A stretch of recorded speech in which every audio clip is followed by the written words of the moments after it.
Hello, church. So here's our devotional for Saturday, May 9th. We are, in fact, going to be beginning Proverbs 31 after my confusion over which chapter we were actually concluding. So I did a couple of early days of recording with some funerals this week and coming up. And yeah, so my mind's in about 8 different places. So we are starting 31. This chapter Van Leeuwen will talk about is kind of a reference back to some of the beginning of Proverbs with 1 to 9 as instruction to a royal son. He also makes a comment about some of the numeric statements we had previously in chapter 30. So here you go. And he entitles this section, The Words of Lemuel, who's not, I didn't want to hop into it a whole lot, but Lemuel is not a highly recognizable character. So I think this is one of the few places where we actually hear about him. So don't read too much into that. A little bit of introduction before a scripture. The final chapter of the book of Proverbs begins with the words of a king taught him by the queen mother. These verses are separated from verses 10 to 31. That'll be our focus for our Mother's Day devotional, perhaps indicating they were once independent. Yet these passages are related in various ways. Through echoes and allusions, both passages, but especially the second, create an envelope around the book with Proverbs 1 to 9. I've also heard the phrase bookends used to denote that. More immediately, the royal focus in verses 1 to 9 has been anticipated by the numerical sayings of the previous chapter with their frequent reference to kings. King strutting in front of his subjects. So from the NRSV. The words of King Lemuel, an oracle that his mother taught him. No, my son, no son of my womb, no son of my vows, do not give your strength to women, your ways to those who destroy kings.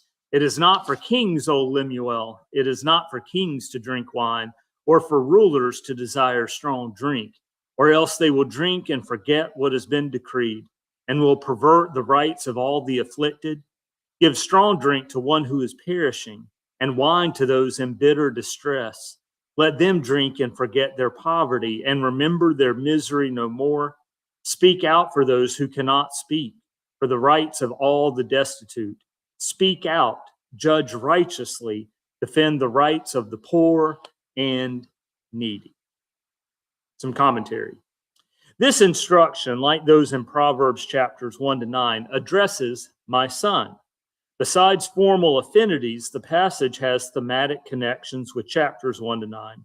The Queen Mother instructs her royal son not only concerning his duty to do justice, but reverts to the preoccupation with women found in chapters 1 to 9.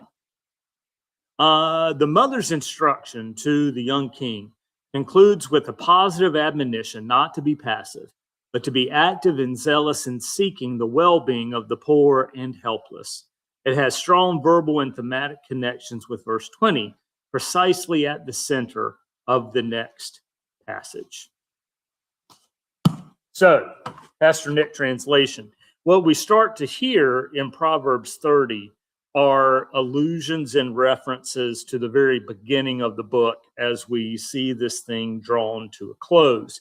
Van Leeuwen, you might have heard, make comments before, because the way these books are assembled for our modern reader, it goes through some editing, and we'll see some variations in where pieces are placed and how we think that that's supposed to be playing out. All right. And now we've got a little Eugene Peterson as he opens Proverbs 31. Which he entitles, Speak Out for Justice. The words of King Lemuel, the strong advice his mother gave him. O son of mine, what can you be thinking of? Child whom I bore, the son I dedicated to God. Don't dissipate your virility on fortune-hunting women, promiscuous women who shipwreck leaders. Leaders can't afford to make fools of themselves, gulping wine and swilling beer, lest hung over they don't know right from wrong, and the people who depend on them are hurt. Use wine and beer only as sedatives, kill the pain and dull the ache of the terminally ill for whom life is a living death. Speak up for the people who have no voice, for the rights of all the down and outers. Speak out for justice. Stand up for the poor and destitute.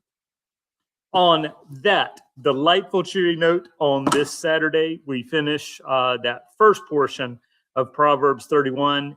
And I think right now my plan is to go ahead and finish us off in Proverbs, probably posting it on either Sunday or Monday. And and we'll see how that plays out. Have a great day and blessings.